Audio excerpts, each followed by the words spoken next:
Welcome back to Where You Live with Gene and Tony. If you're just joining us on the show today, I'd like to just first tell our listeners here in the first hour, we have a great resource for you at New Concepts. It is a bi-monthly newsletter called What's New. Now, in it, you'll find a lot of the topics and that we deal with here on the radio show, but dealt with in further detail. It's yours free for the asking. Give us a call during the week at New Concepts. That number is 952-922-2500. Ask for Courtney. She'll make sure that you start receiving your free subscription. And we, of course, are broadcasting live from the Concierge Landscape Studios. We're also brought to you this hour by Extreme Exteriors. However, there's something a little bit different in our format for you being able to connect with us. Tony? Yeah, give us a call at 952-224-2668. That's our new phone number for your questions and comments. You'll need to record it, and we will bring it to our next show, because right now we're taping live. These are tape shows, of course, for airing on Sunday. On Sunday, that's right. And we're going to be doing that for the summer. That's right. But if you have any questions, leave it on that number, and that number again is 952-224-2668. We'll get those messages, and then, of course, we'll address them on next week's show. And be sure and let's talk, Gene, about where we're going to be at the end of August. Oh, yes, and that'll be, of course, at the Minnesota State Fair, the great get-together. Folks, you'll want to just keep listening to this show, because as we get closer and closer, we'll be giving details of what we are going to be giving away, thousands of dollars of gifts and prizes for audience who join us and participate there live at the State Fair, and for the listeners who will be calling live during those shows. Well, let's take a look at our next issue here, and this comes from a listener of the show, Tony. And this was an email that was sent. And it says, hi, Gene. It says, I listen to you and Tony on the radio, and it's been interesting to learn more about the various issues that come up with homeowner associations. I do not and have never lived in a place that has had an association. But I do have a question about them, as this could come up for me in the future. If a person buys a home and moves in, agreeing to whatever the contract says, and I think she means the governing documents for that homeowner association, and then down the road, there is a drive, either from the homeowners of the association, the board, to change something that is a matter of a vote of the homeowners or the board, whatever. And if something is voted in that would really negatively impact my enjoyment of the home and neighborhood, am I just hosed? So she's concerned, and this is very legitimate concern, that if she does agree to the covenants and restrictions of the association when she purchases, down the road, other homeowners come up with some bright idea, or the board does, and gets it passed, a new rule that will negatively affect her. And that has happened. We've talked about that on the show many times. Sure, there's stories about that. In fact, one of them is banning rentals. Banning or prohibiting rentals has harmed homeowners in some cases. Another one that has been pretty common is prohibiting pets. After the fact. Yeah, after the fact. Condominium associations that changed and say now no pets. Yeah, as of this date, yeah. And then there's, of course, even one association right here in the Minneapolis area that went as far to say, if you're a smoker, no more smoking in your home, too. Oh, really? Someone has passed that as a rule? The association went through and changed that. So there are some very real things that take place.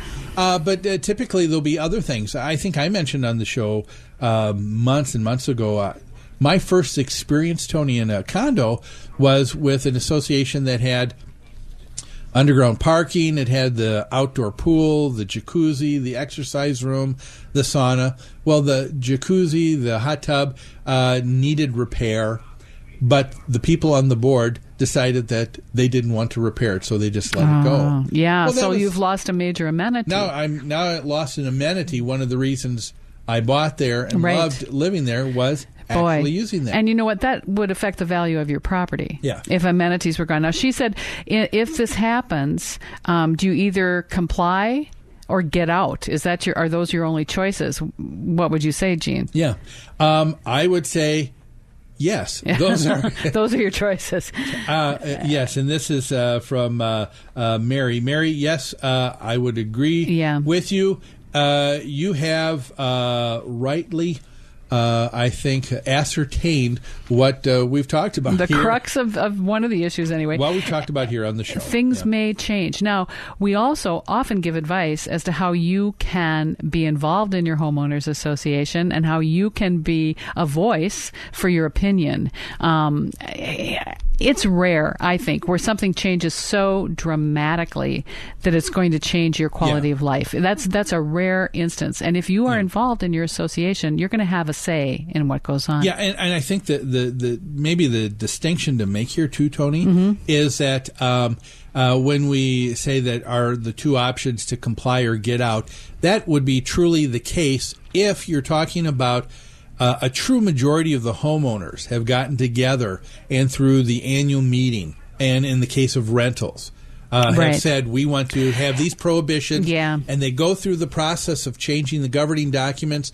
They've gone through that proper process. They've gotten the proper percentage of a majority of homeowners. Then, yes, you need to comply or get out. Yeah, that's a very good point. It's not easy to change major components of the association. It's a legal process that involves a majority of all homeowners to agree. It requires re-registering your documents. It requires an attorney. So it's kind of like an amendment to the Constitution. It doesn't just happen at the drop of a hat. But it's done that way for a purpose. It's supposed to be more difficult just so that things you don't have vagaries just changing with what happens in an association. And to a smaller extent, though, you've got smaller issues, and those are issues that will be something that the board of directors simply have input in, and those are things that we've talked about before. Rules and regulations. That's right. They don't contradict the documents, or they aren't specified in the documents, so the board has the power to implement rules like that. And when you were talking about earlier about becoming involved and participating, that's the other part. So it's not comply or get out. The other thing to do is to really get involved in the governing of the association so that your views can be heard. And another question later in her email is, have we ever known a situation where a neighborhood that is not governed by an association later adopts a neighborhood association? Have you ever seen that happen? Yes, it has. It is rare, and it has been. It was one of the side issues with a homeowner association that we talked about on the show. I think a couple of months back, where people were talking about typically something that was a single. All single-family homes, detached homes. Everybody had their own yard, but now in one particular municipality, the municipality there said we would like to encourage this area, this tract of homes, this subdivision, to become an association. Now the city or municipality encourages and has wanted to see that happen because it takes off things that were public streets off of their budget. That's right. And now needs to be dealt by the homeowners. So that means you're maintaining those streets and sidewalks. You're removing the snow, and cities are eager to do that, so they don't have to pay those costs. And so it has happened, but that is in the extreme. That's nothing that's common. Very common at all. It's a very small percent, but it does happen. Do we have anything else here? She says she talks about would a person have the right not to sign in a case like that? Well, in a case where the development, yes, you have the right to sign and tell people your feelings on whether or not you want to be in an association. But at the end of the day, if a proper majority that the city acknowledges and accepts wants to go that way, if the municipality wants to go that way, then you would be in an association against your will. Mm-hmm. But again, that's something that's very, very rare. Right. And so it's something I don't even want to say that is give the impression that it's common that's at all. Going to happen. And actually, in attached housing, that would probably never happen because it's an association from the inception simply because there's real estate that's shared among the members. So it's probably not going to change. Yes.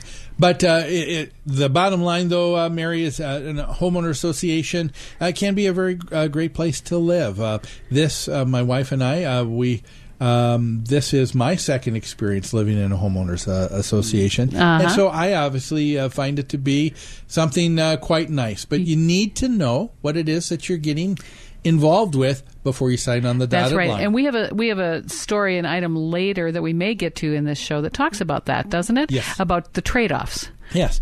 Well, we need to take another break.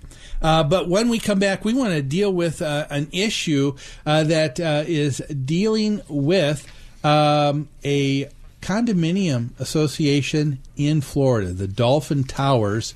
They have a insurance claim that's being denied for over $8 million. We have someone who will be with us on the line to join us in on that discussion, and that will be right after these messages. We'll be back after this.